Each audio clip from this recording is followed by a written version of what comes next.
Hola, hola, muy buenas noches. Bienvenidos a este su tercer capítulo de Diálogos y Saber. Este espacio en el que definitivamente buscamos abrir un momento de nuestros días para hablar de cosas que, como mencionábamos ahorita, parecen inútiles, ¿cierto?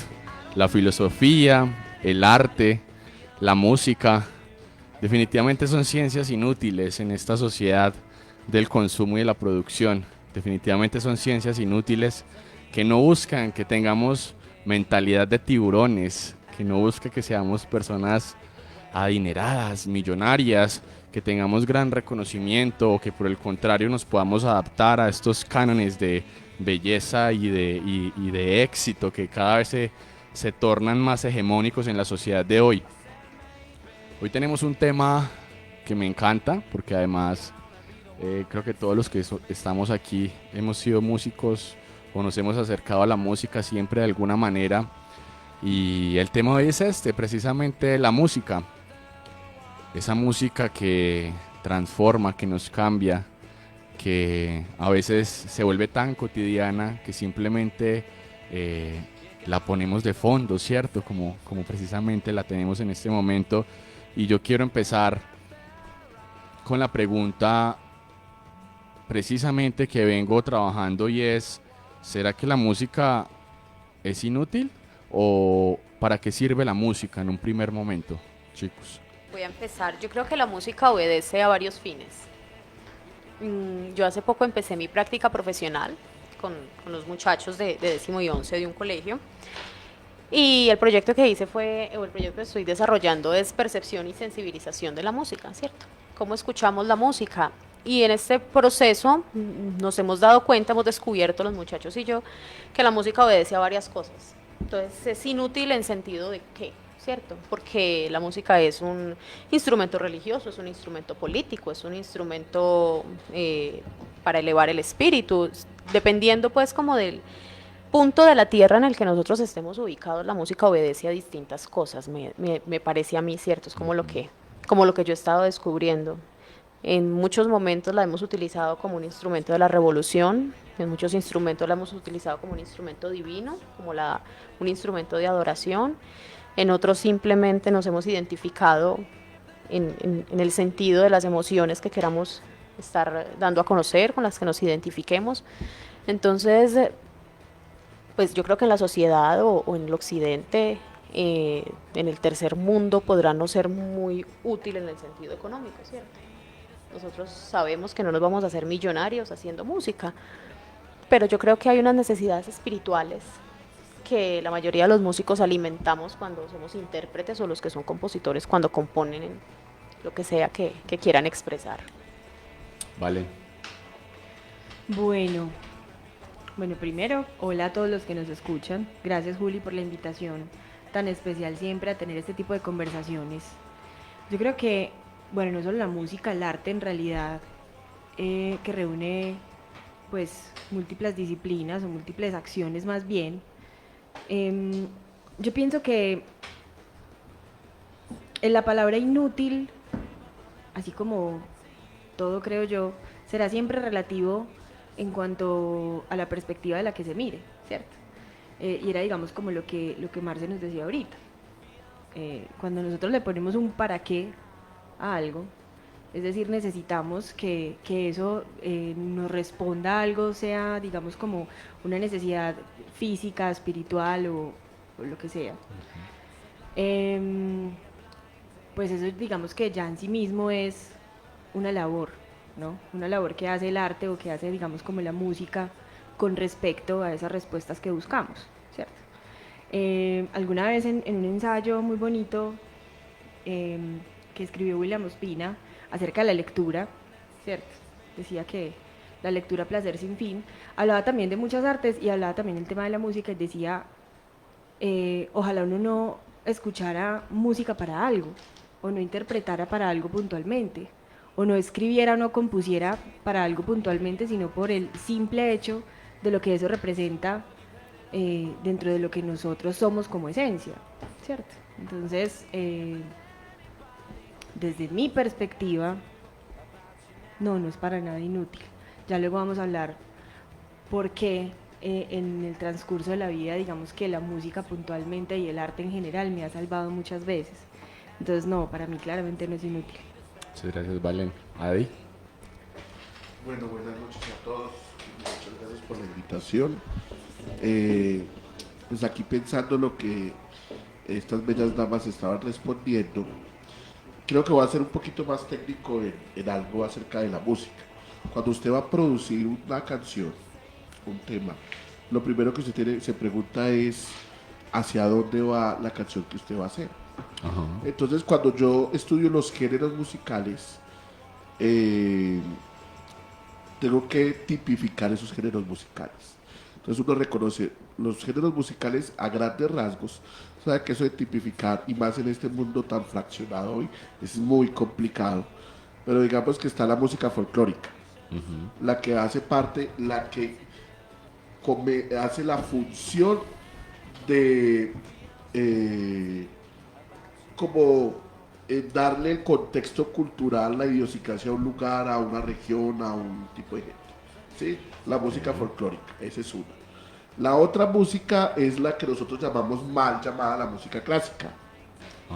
Porque no se llama música clásica porque la música clásica solo es un periodo de tal fecha a tal fecha. Correcto. Digamos que la música es, el nombre técnico es música escolástica o música académica, que es la que cuando nosotros escuchamos Mozart, Bach, Schubert, todo ese tipo de música cumple una función académica, ¿cierto?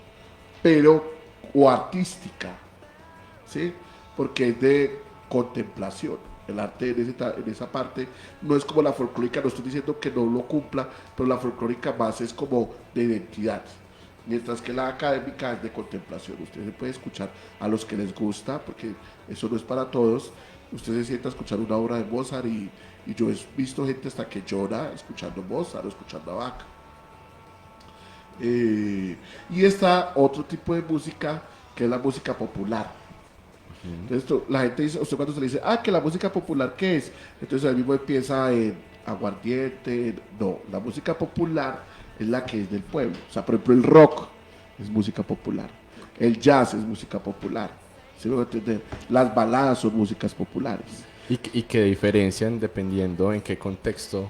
¿En qué contexto? ¿Qué tipo de pueblo representa? Exactamente. ¿No? Porque, por ejemplo, mucha de esa música también representa lo que decían por ahí las niñas, es representar un contexto social revolucionario, por ejemplo. El rock, en un principio, los ingleses, que para mí son uno de los precursores del rock, era una forma de ir en contra de como el sistema que se estaba llevando, por ejemplo, en Inglaterra. ¿Sí me voy a entender? Y está la otro tipo de música que es la que surge ahora con todo este capitalismo salvaje, que es la música, la más llamada la industria musical. Y que todas las otras músicas inundan esa industria musical. ¿Sí? Entonces, por ejemplo, Richard Kleiderman, que es un intérprete de piano, que es un intérprete de piano de música escolástica, entre comillas, clásica, pero realmente se ha convertido en un comercio de ese estilo de música. ¿Sí? Usted hace poco leía una entrevista que le hicieron al director de piano del Conservatorio de Rusia, y él decía que en la escuela iban pianistas con un nivel muy grande, hasta los que creen que Richard Kleiderman es de los mejores pianistas. Entonces ya saben lo que están queriendo decir. Entonces, por eso cuando dice la música, claro, tiene una función, tiene muchísimas funciones, pero realmente uno tiene que encontrar, por eso ahora que decíamos porque esa frase salió de algo que antes de que entráramos aquí a los micrófonos, decíamos como la filosofía, y la música es un arte inútil, porque es que su utilidad va mucho más profunda que de pronto la gente no lo ve, la gente no lo percibe. ¿Cierto? Entonces por eso uno se encuentra con niños que quieren estudiar música, con pelados que quieren estudiar música, y el papá le dice, ¿eso para qué? ¿Usted por qué va a estudiar música? Eso no le va a dar plata, eso no va a servir para nada.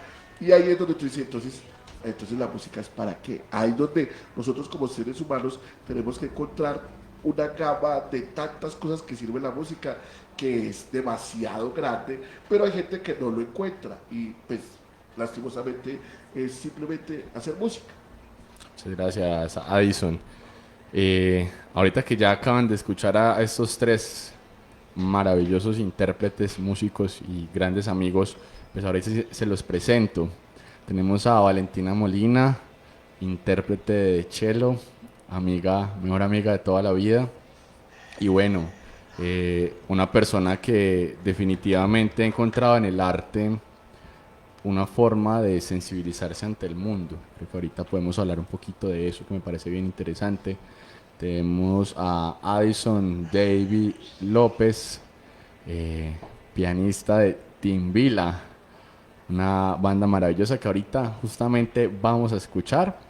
Y tenemos a Laura Marcela Rodríguez, estudiante de filosofía, intérprete musical también.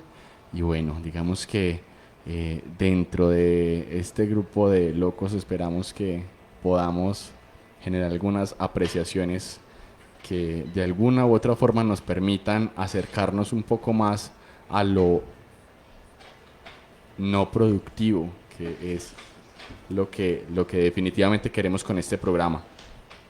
Valen, tú ahorita nos mencionabas que efectivamente la música ha tenido, bueno, y no solamente la música, el arte en general, como bien lo decía Schopenhauer, como esa forma de redención a la miseria humana que proporciona el arte y la música.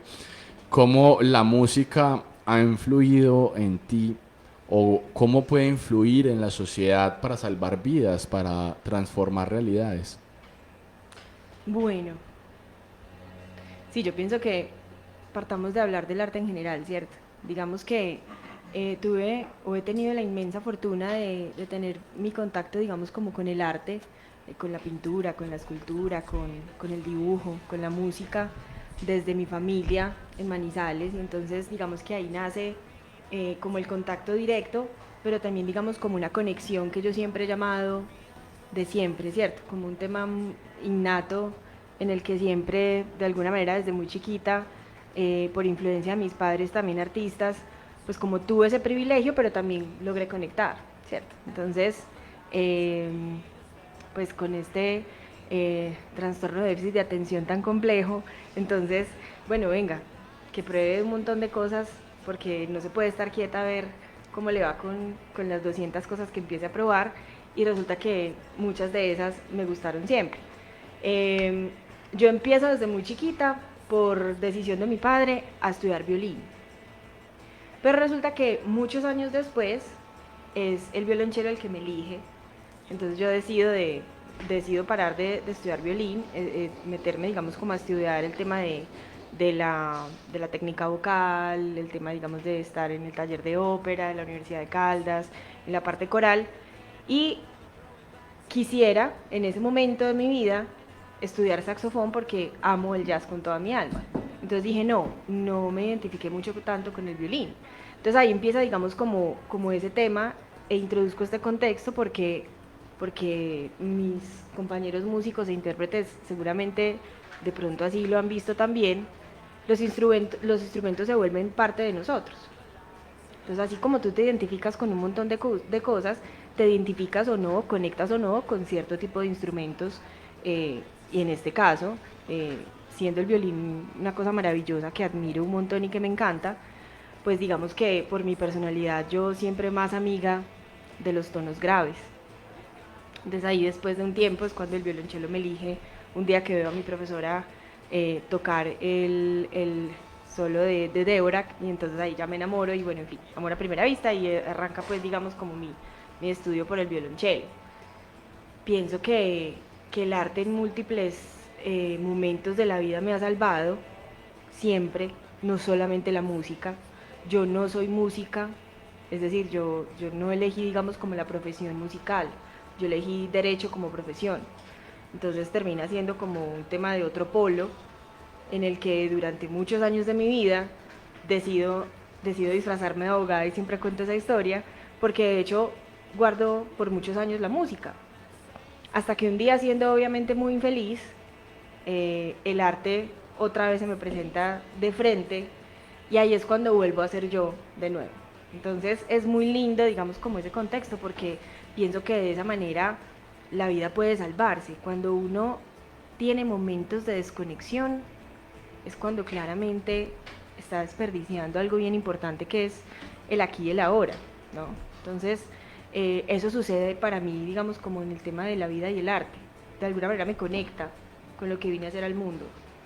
Y entonces, gracias a eso, y gracias a ese arte, gracias a la música, a la pintura, a la escritura, a la lectura, a la interpretación de voces, a un montón de cosas que para mí también son arte, pues entonces he podido como de alguna manera impactar también a muchas personas. Entonces, ¿cómo conectamos eso con transformar la realidad? Pues claramente, si tú estás conectado con tu vida y estás conectado de alguna manera con tu propósito de esencia,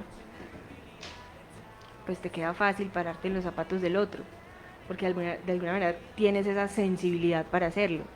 Pienso que por ahí es donde la música abre esa puerta, en tocarte la fibra para poder que puedas tener esa sensibilidad de conexión con el otro, de mirar al otro. Y que esto definitivamente, Valen, solamente lo podemos hacer desde una posición donde ya nos hayamos reconocido a nosotros mismos en nuestras subjetividades y en nuestras diferencias ante ese otro, ¿no? Pienso que no podemos reconocer al otro sin habernos conocido nosotros mismos.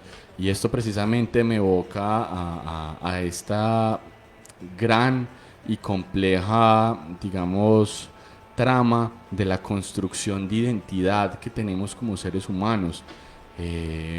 Digamos que desde tiempos históricos hemos tratado de buscar que el ser humano se enmarque dentro de un sistema de pensamiento razonal, ¿no? Donde todo tiene una explicación lógica, donde el mundo que conocemos tiene una explicación científica, donde las palabras tienen unas formas proposicionales verdaderas de enunciarlas y donde los contextos sociales, políticos, históricos y culturales, incluso los sistemas de educación nos muestran unos marcos de comportamiento a los cuales nos debemos adherir, y esto viene acompañado, como veníamos hablando ahorita, pues de unas formas culturales que a su vez nos presentan unos estilos musicales, ¿cierto? Pienso entonces en este orden de ideas, Valen, según lo que tú me dices, que la música tiene una gran influencia en la construcción de identidad, ¿no? En cómo nos percibimos a nosotros mismos y quién percibimos en nosotros mismos. Empezamos a generar unas inclinaciones hacia ciertos géneros, hacia ciertos tipos de música, hacia ciertos sonidos. Marcela, estas inclinaciones hacia géneros, hacia sonidos, estas inclinaciones hacia diferentes preferencias musicales o artísticas, ¿influyen de alguna forma en el pensamiento que tienen las personas? ¿O por qué será que escogemos a veces unos géneros sobre otros? ¿Es netamente contextual o también hay una parte de elección individual? Pues a ver, Julián, yo creo que precisamente la difusión de estos espacios, como los que tú proporcionas y a los que debemos agradecer estas invitaciones, ¿cierto? Nos permiten acceder como a diferentes formas de concebir el asunto, ¿cierto? No es lo mismo, por ejemplo, yo me veía hace tiempo una entrevista de Daniel Barenboim, donde él explicaba que Chopin era un estilo de pianista que utilizaban los hombres para llegar de su trabajo, sentarse a tomar un vino tinto y escuchar a Chopin, ¿cierto? Entonces yo me preguntaba como, bueno, ¿cómo puede ser que el ciudadano de a pie colombiano llegue de recolectar café, llegue de trabajar 12 horas y se siente a escuchar Chopin, ¿no? Uno en cierta manera es hijo de su contexto, es hijo de su tiempo y es hijo de su cultura. Entonces escuchamos hoy día la música que escuchamos primero porque es lo primero que aparece en las sugerencias de YouTube, ¿cierto? Segundo, porque es lo más barato de producir, ¿cierto? Tercero, porque yo creo que uno no se está preguntando, no se está haciendo la pregunta de por qué escucho lo que escucho o de por qué esto me gusta mucho, ¿cierto? Mi compañero, mi pareja, que si me está viendo, le mando muchos saludos, me dice que por lo regular uno cree que las canciones son buenas porque suenan todo el tiempo o porque uno las escucha todo el tiempo y no necesariamente porque uno se sienta a evaluar, bueno, ¿esto es bueno? Entonces, por ejemplo, yo a mis estudiantes les pregunto eso. Pregúntense si su canción favorita les gusta porque suena mucho, porque suena en todas las discotecas, o les gusta porque les recuerda algo, les gusta porque ustedes se pueden identificar con ella, ¿cierto? Entonces el ejercicio que estamos haciendo ahora es que escuchemos esas canciones que tanto nos gustan y pensemos en la letra, pensemos en la musicalidad, pensemos en el autor, pensemos en todas esas cosas extramusicales que hacen que a uno le guste tanto, que uno se identifique. Ahora, la otra cosa, Julián, es que yo creo que no en todos los momentos de la vida se escucha la misma música, ¿cierto? Yo, pues en lo personal, toda mi vida he disfrutado mucho de la música clásica, pero no siempre he estado como en disposición de apreciar las sonatas, los preludios, los nocturnos, ¿cierto? Las sinfonías, el scherzo, el minueto, todos estos ritmos pues tan europeos. Y por la cultura en la que crecimos, nosotros no estamos familiarizados, digamos, con la música oriental, ¿cierto? Con las frecuencias, con el 528 Hz, con lo budista, con lo taoísta, no estamos familiarizados con esa música oriental que funciona según otros fines, ¿cierto? Que se supedita a la meditación, a todas estas cosas. Entonces, uno, en principio, para no hacer muy larga la cosa, es hijo de su cultura, en principio. Siguiendo ya tiene otras ambiciones, otras necesidades espirituales, y ahí es donde cada persona pues se va como delegando a ciertos o determinados géneros. Muchas gracias, Marcela.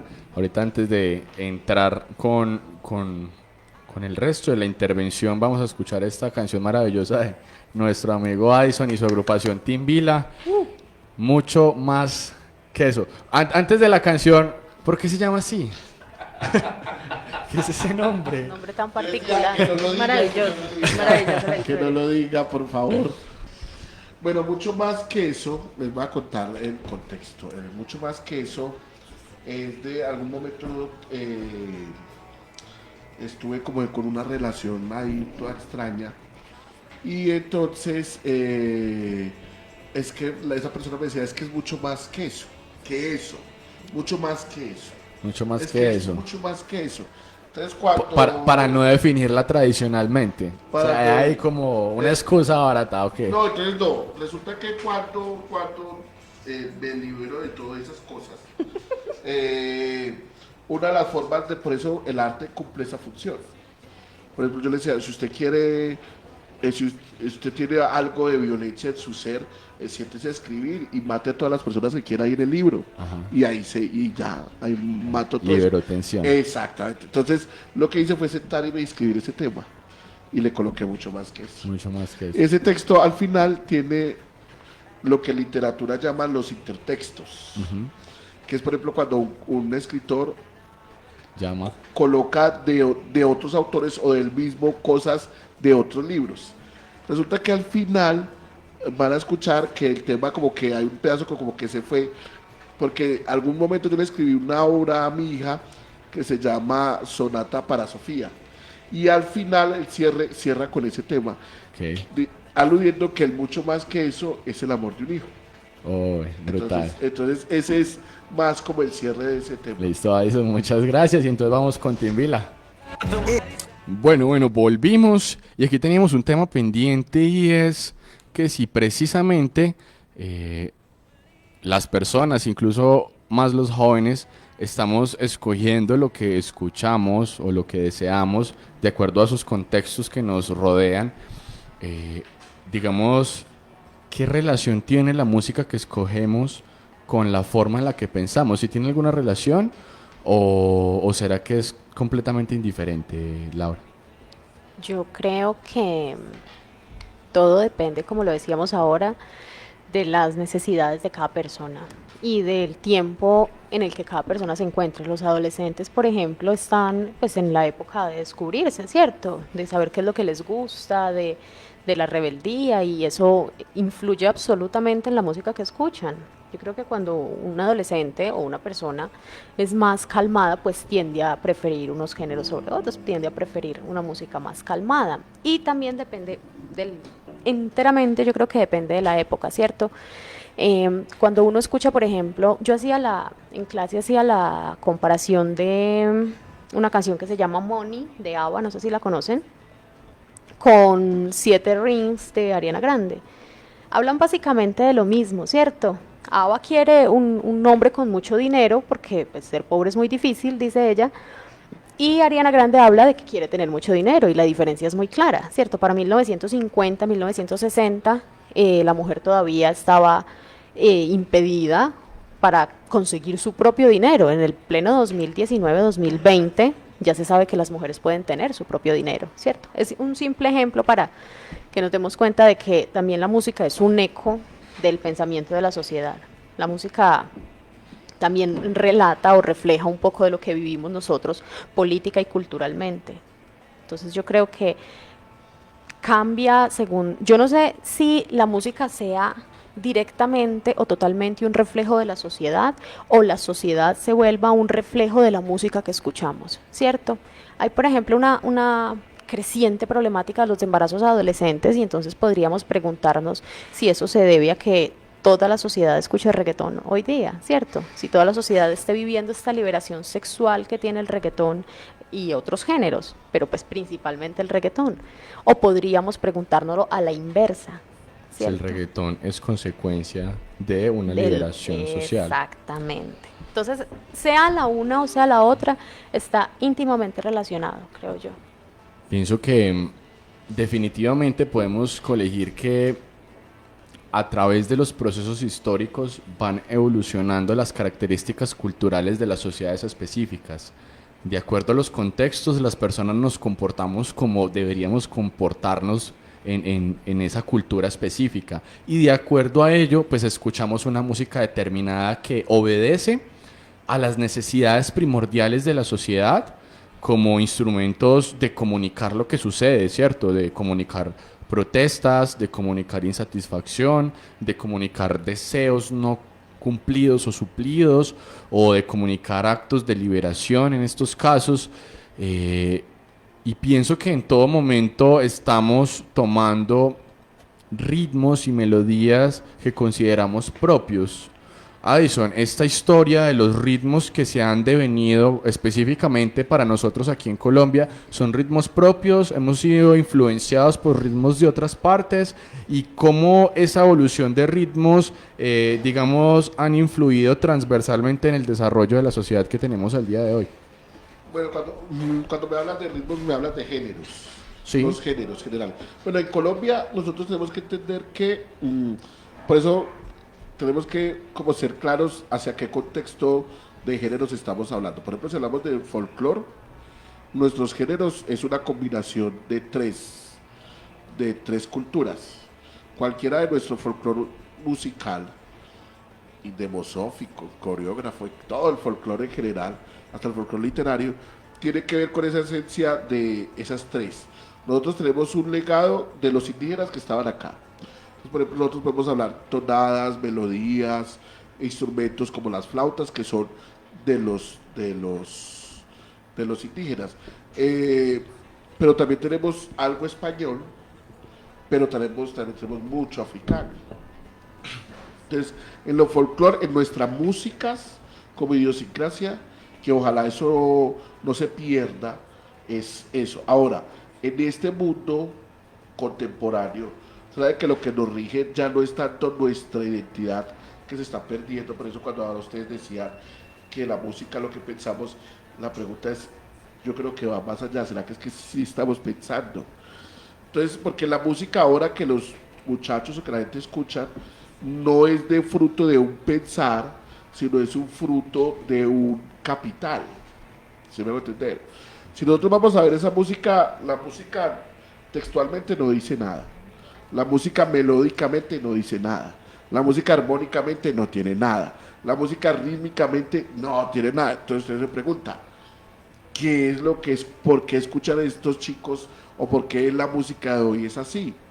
Entonces ya uno puede pensar, lo que pasa es que hay un trasfondo capital, ¿sí? Capital es de que de capitalista, un empresario, un movimiento industrial, un movimiento entonces la música que ahora los chicos escuchan, lastimosamente, es música que no obedece a un pensamiento decir que ellos no es que se identifican con ese tema. Como una a un identidad- razonamiento propio. No, es lo que más, lo que sale, por ejemplo, en los reels. Es el paradigma de la época. Eso, por ejemplo, ahora los reels, Eso- ahora eso- la música eso es más bien como un movimiento de masas desde el poder. Mire que la música, ya no, un muchacho no es capaz de escuchar un tema de 4 o 3 minutos, porque ellos están acostumbrados a que el reel es música 15 segundos. y ahora eso ha cambiado también la producción musical. Ahora a usted le dicen, intenten de producir temas no tan largos. Un pedacito, que pegue, que se le pegue al chino 15 segundos, 20 segundos. Con eso usted la sacó al estadio. Hace un reels, todo el mundo la hace en masa y nadie le pone cuidado ni en la letra ni nada, sino que tiene algo pegajoso, alguna cosa. Y ya funciona. ¿Sí me entiende? Entonces la identidad como tal se ha perdido. Entonces yo soy de los que tal vez pienso que la música como expresión, como lenguaje, nos está mostrando es hacia dónde estamos yendo, dónde está nuestra identidad como humanidad, como seres humanos. Y voy a entrar y a decir algo que me tiene muy preocupado, y es cuando vengan las famosas, que ya están las inteligencias artificiales, hasta dónde nos van a tener No, ya que nos estamos invadieron. perdiendo. Sí, Nos ya estamos llegaron. perdiendo. El arte que nos hace, eso es lo que hace que seamos humanos. ¿Sí me va a entender? Esas cosas es donde dice uno, uy, ¿hacia dónde nos estamos yendo? Entonces yo pienso que, por ejemplo, en Colombia estamos, los chicos, ¿hacia dónde? Ese es, en el arte, nosotros, en la música, en Colombia, nosotros estamos pensando, bueno, hacia dónde está, qué es lo que están escuchando los muchachos, hacia dónde estamos yendo, qué estamos perdiendo en nuestra idiosincrasia, o de pronto ya nosotros pensamos, que eso es lo que yo también he pensado, nosotros pensamos como cuando dicen los niños, es que ustedes están muy viejitos. Entonces, porque cuando nosotros estábamos más pelados, nuestros papás decían, uy, es que esa música que ustedes escuchan, ¿qué es eso? Y nosotros estamos haciendo lo mismo. Entonces, ahí es donde uno entra como a ese, ¿qué está sucediendo? Nosotros estamos envejeciendo y estamos viendo el mundo de otro lado, o verdaderamente estamos acabando con cierta idiosincrasia o cierto pensamiento o cierto intelectualismo de los muchachos, y eso se está viendo en lo que está escuchando. Bueno, yo, O las dos. exacto. ¿Lau va a decir algo? Yo estoy totalmente de acuerdo. A mí me parece que todo está respondiendo principalmente a una cuestión mercantil, a una cuestión completamente sistemática. Hoy día se produce más, pues porque es más barato coger un ecualizador, poner 4 sonidos con un sintetizador y el hecho de que, por ejemplo, personas como Bad Bunny, que yo siempre me descargo contra Bad Bunny, canten y sean multimillonarios sin saber siquiera vocalizar bien, es producto de eso. ¿Cierto? Es mucho más fácil producir un tema de 2 minutos que promocionar una sinfonía que dura 3 horas y es más rápido porque en este momento no podría yo mencionar cuántos compositores eruditos, académicos, por no decir clásicos, porque él tiene razón, decir música clásica es referirse al periodo que La se época comprende, de 1700 casi a 1805 más o menos. Entonces, son pocos los que podríamos mencionar, no los conocemos, y no los conocemos no porque queramos no conocerlos, sino porque la presión mediática y las redes sociales y todo el sistema no les dan la relevancia suficiente como si se lo dan, digamos, a los artistas de hoy día. Por ejemplo, yo recuerdo hace mucho tiempo una entrevista que hizo Karol G en donde decía, no, es que yo no hice tal tema porque hablaba del consumo de sustancias y porque era muy vulgar, pero tiempo después la vimos sacando temas donde hablaba de consumo de sustancias y hablaba de manera como ella antes lo había dicho que no lo iba a hacer. Y esto responde enteramente a una necesidad económica. O sea, ella puede que no quiera hacerlo, pero es lo que está dando dinero, ¿cierto? Entonces, es un tira y jale, yo creo. Primero, los muchachos no tienen acceso a otra cosa, ¿cierto? Estos espacios que brinda, por ejemplo, Julián, son muy reducidos, ¿cierto? No muchas personas lo hacen, él lo hace, pero entonces no tenemos más alcance de eso. Entonces, primero, los muchachos no tienen cómo escuchar otra cosa. Segundo, es lo que siempre está apareciendo en las mismas listas y es lo más fácil, ¿cierto? Para la época de mi mamá, para la época anterior, escuchar música, para escuchar música se necesitaba ir a comprar el CD, ir a comprar el LP, ir a comprar el cassette, ¿cierto? Uno podía pensar en qué quería comprar, hoy día Perdón, no. ¿a ustedes no les tocó esa época que usted iba a las discotiendas y estaban pegados los audífonos y Sí. usted escuchaba el Sí. Escuchaba, sí. y escuchaba Por supuesto. y usted llegaba, ay, vamos a escuchar el último de tal y ahí está, escucha ahí, y usted llegaba y todo, escuchaba un pedazo o escuchaba un tema ahí, uy, eso está genial, y usted traía y estaban pegados ahí, eso era El genial. Quilemol. Creaba la necesidad de uno pensar en qué quería escuchar, ¿cierto? Yo pienso que, bueno, ahí difiere un poco con el tema del acceso.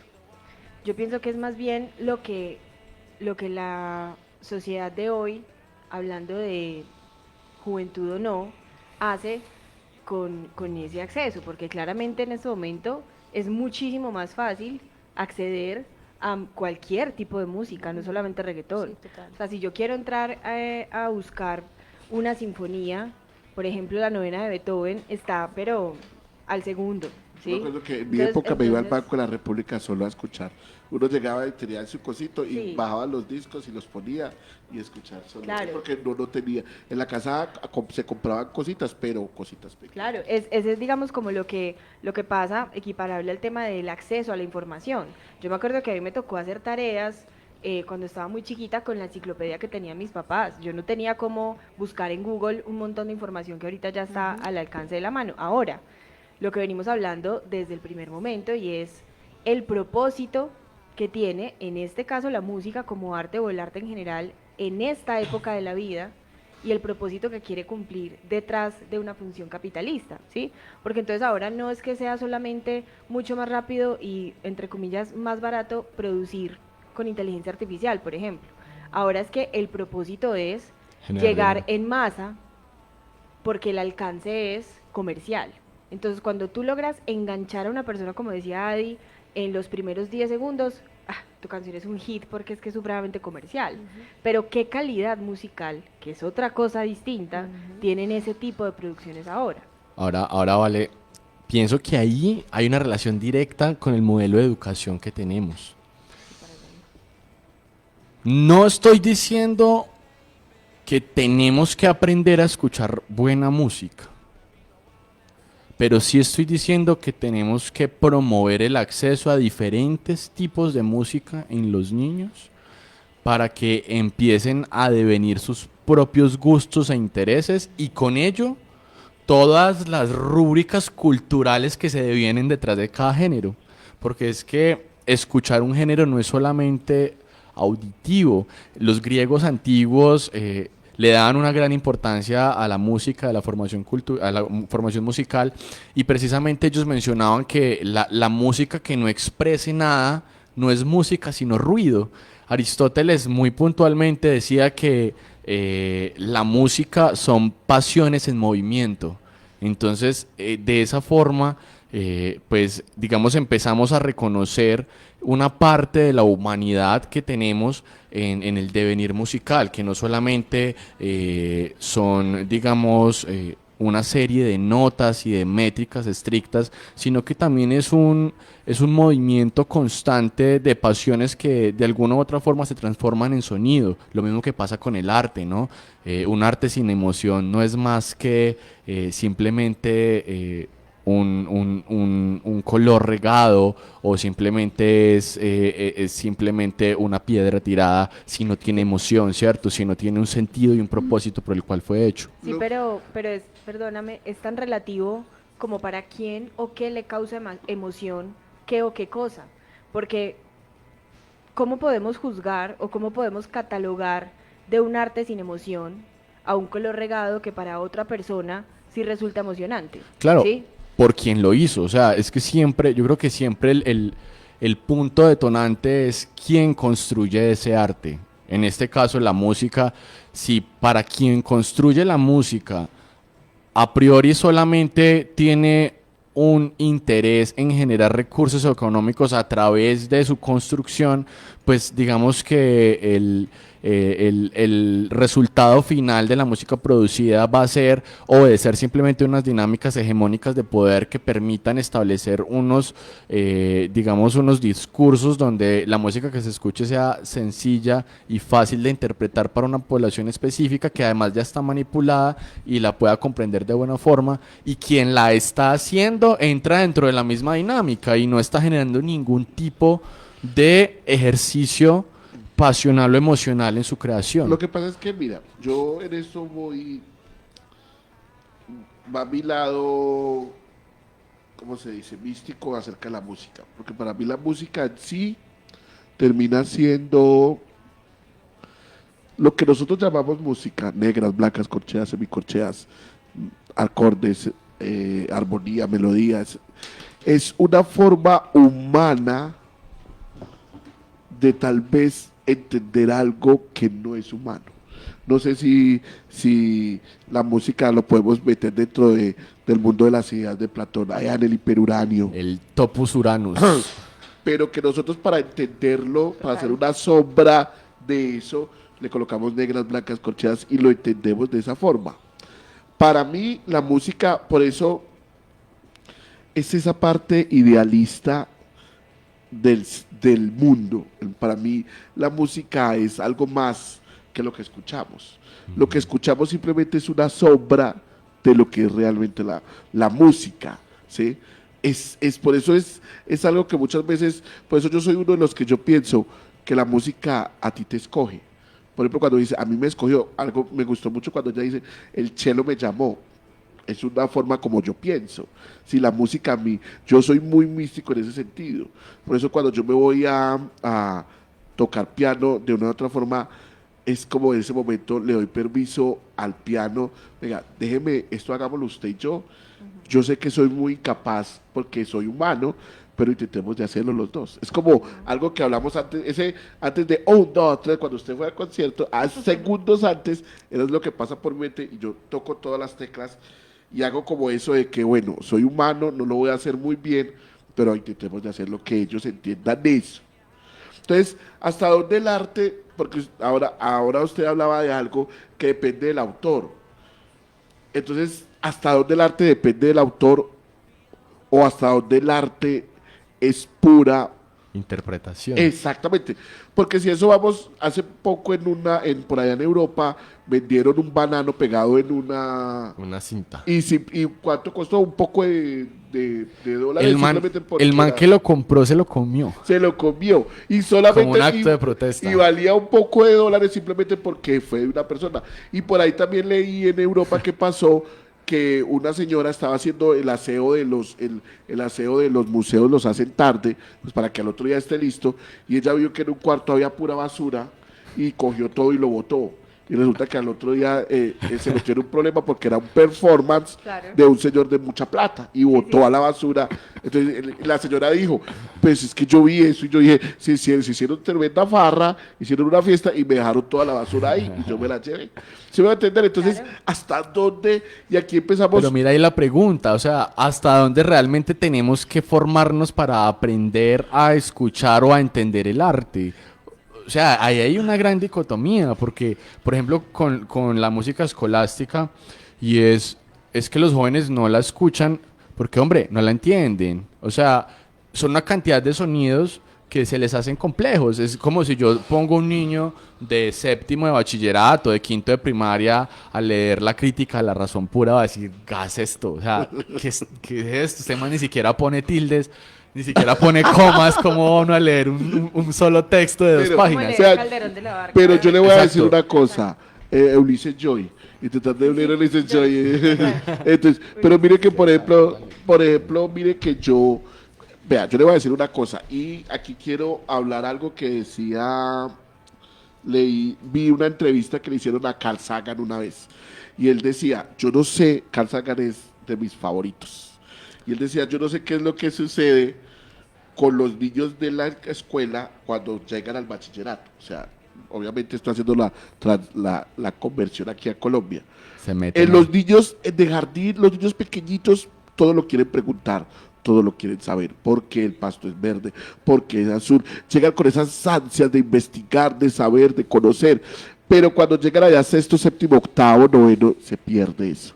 Ya ¿Y no eso quiere por decir. qué? Con la música me sucede lo mismo, yo he hecho el experimento, le coloco un tema y los niños no la entienden, pero los niños son todos felices. Profe, qué cosa Contemplativos. tan lindo, qué es eso tan hermoso, eso suena divino, no entienden nada, no saben qué está sonando, no saben, pero les mueve algo que hace que pongan atención.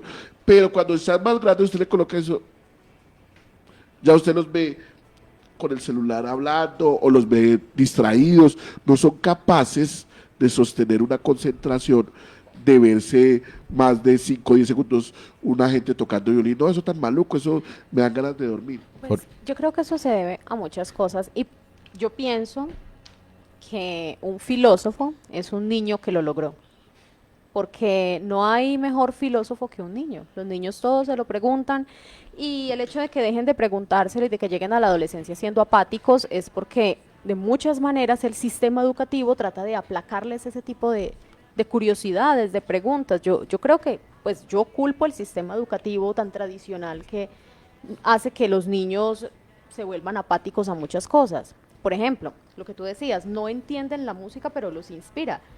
Lo que hablábamos ahora acerca del cuarto movimiento, ¿cierto? Que fue la investigación que yo traté de hacer en mi trabajo de grado. El cuarto movimiento de la novena sinfonía de Beethoven está en alemán, ¿cierto? El texto lo escribió Schiller.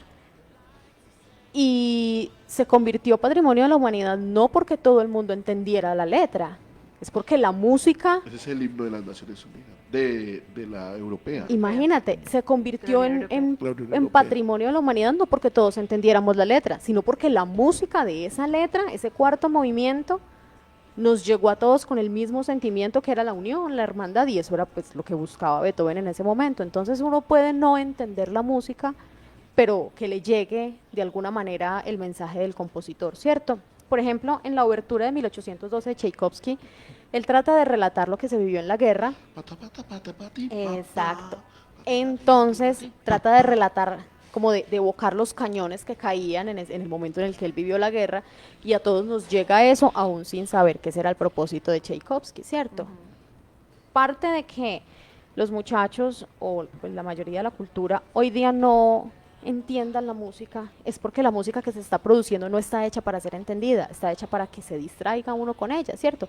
Por eso son dos acordes y pum pum pum pum pum pum pum pum pum y eso se le queda a uno en el cerebro, uno no lo entiende y tampoco hay mucho que entender, ¿cierto? Yo estoy completamente de acuerdo con Adi.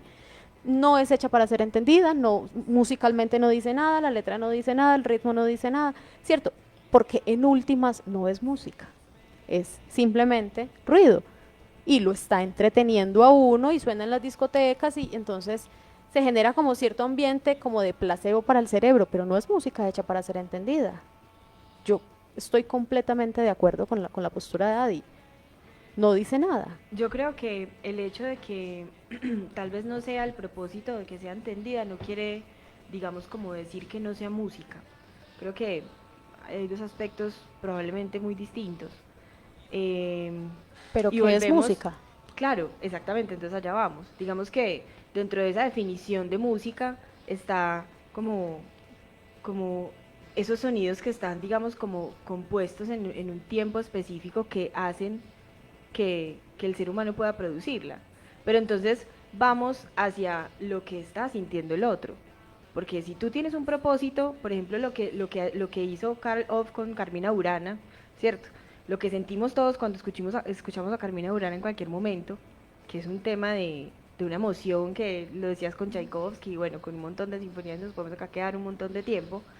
Pues digamos que aunque esa fuese la intención, o sea, voy a que aun cuando yo compongo o no algo con intención o no, no puedo saber o de alguna manera como pretender que a una persona le genere o no emoción, porque eso es un tema del otro. O no sea, mío. netamente lacaniano. Soy responsable de lo que emano, más Claramente, no de lo que el sí. otro escuche, ¿no? Habrá gente que se conmueve un montón. Bueno, esto es un interrogante un poco ambiguo. Habrá gente que se conmueve un montón con algún con alguna parte de una canción de Bad Bunny, no sé. No, yo he visto, Puede pasar, he puede visto a pasar. muchas llorando con esta nueva canción de Karol G de Exacto, Mi ex tenía entonces puede razón. pasar, entonces, ¿le podemos llamar o Llorando. no? Entonces, las preguntas que quedan son, ¿les podemos llamar música? ¿Sí o no? 2, ¿podemos saber si eso causa una emoción? Pues eso lo sabrá cada quien. Vale, mientras lo pensamos, vamos con Facundo Cabral. No soy de aquí ni soy de Nada allá. más, nada. Al aire, Diálogos y Saber Podcast. Dirige Julián Ballén. Volvimos y, como decía Addison, estamos en la luna porque está muy interesante esta conversación. Estamos en la luna porque estamos casi que acercándonos al cielo al hablar de un tema tan apasionante. Y para tratar de condensarlo un poco, yo quiero que tratemos de construir un concepto de música en 2 palabras. Por ejemplo, para mí, la música es un acontecimiento de 2 momentos que se da a través de la experiencia. Un momento primero, el sentir. Pienso que la música definitivamente, como decía Aristóteles, son pasiones en movimiento y lo primero que me permite la música es sentir, saber que tengo una emoción y que la emoción se despierta a través de ese detonante, que en este caso sería la música, y pienso que el segundo momento de la experiencia musical es poderlo transmitir, ¿no? Sentir y transmitir, cuando logro condensar ese propósito y esas emociones en una canción o en un tema, pues definitivamente estoy haciendo un tipo de comunicación no verbal incluso de unas pasiones, de unas emociones que van más allá de lo lógico, lo razonable y lo cognitivo. Entonces para mí definitivamente la música es sentir y transmitir, entendiendo que no todos los géneros y no todos los ritmos tienen la misma digamos, idea de la emoción que quieren transmitir, ¿no? Así vemos, por ejemplo, los géneros urbanos que lo que buscan es llevar un poco de la calle, llevar un poco de rumba, de emoción, ¿cierto? Entonces, digamos que en este sentir y transmitir puedo hacer una defensa por los géneros más actuales sobre, hey, tienen su propio sentido y su propio propósito que además se está transmitiendo de buena manera. Entonces, bueno, vamos con Valen. 2 palabras. 2 palabras. Conexión y tiempo. ¿Ya? Esas son 2 palabras. Bueno, tenía Lee, entonces fueron 3. Pero, ¿quieres expandir? ¿Por qué? Ah, ¿puedo? Sí, claro. Como dijeron solo 2 palabras así tan tajantes. No, pero ya se las pasó hace rato. Bueno, no, conexión porque claramente pues la música es un arte que como lo he dicho en todas las intervenciones, me conecta con con eso que soy, con esa esencia y también con lo que me compongo, me construyo del otro, ¿cierto? Entendido el otro, como decimos mucho que nos gusta, como todo eso que nos rodea y como nosotros mismos, ¿sí? Y tiempo, pues porque además de que está hecha de tiempo, pues definitivamente está definida desde muchos aspectos o evoluciona así mismo con nosotros, es decir, nuestras épocas son muy definidas por la música que escuchamos o por la música que construimos o por la música con la que conectamos. Entonces, para mí es conexión y tiempo. Gracias, Valen. Adi. Para mí la música, 2 palabras, es todo. Esto. Es todo. Es todo. Más que eso. Más que eso. Más que eso. Lo que pasa es que la música, pues, obviamente es para mí todo. Pero lo que nosotros entendamos es que muchas veces todo lo que nos rodea está hecho de música. Los pitagóricos, ustedes que son los filósofos, los pitagóricos, recuerden que decían que cada planeta tenía su afinación y que todo está... O sea, para mí el hecho de usted caminar está haciendo música. Usted camina a 2 cuartos. El hecho cuando usted está hablando en un tono. Cuando usted escucha a una persona, cuando esa persona usted sabe está enojada, es porque sube su tono o lo baja el tono. Todo es música. De hecho, todo desde que el cuerpo humano se forma en el vientre, tiene su propio tono rítmico, que son los latidos del corazón. Si usted coloca un micrófono en la mitad, hay algo, suena, tiene que sonar, ¿a qué suena el universo? O sea, por eso para mí, lo voy a decir filosóficamente, ustedes que son los filósofos, para mí el arte es la música. Pero maravilloso. Gracias, Adi. Y bueno, vamos con Marcela. Bueno, para complementar lo que dice Adi, que yo estoy muy de acuerdo, si uno aísla a un ser humano de cualquier sonido, va a escuchar la música de su organismo, va a escuchar la música de sus tripas.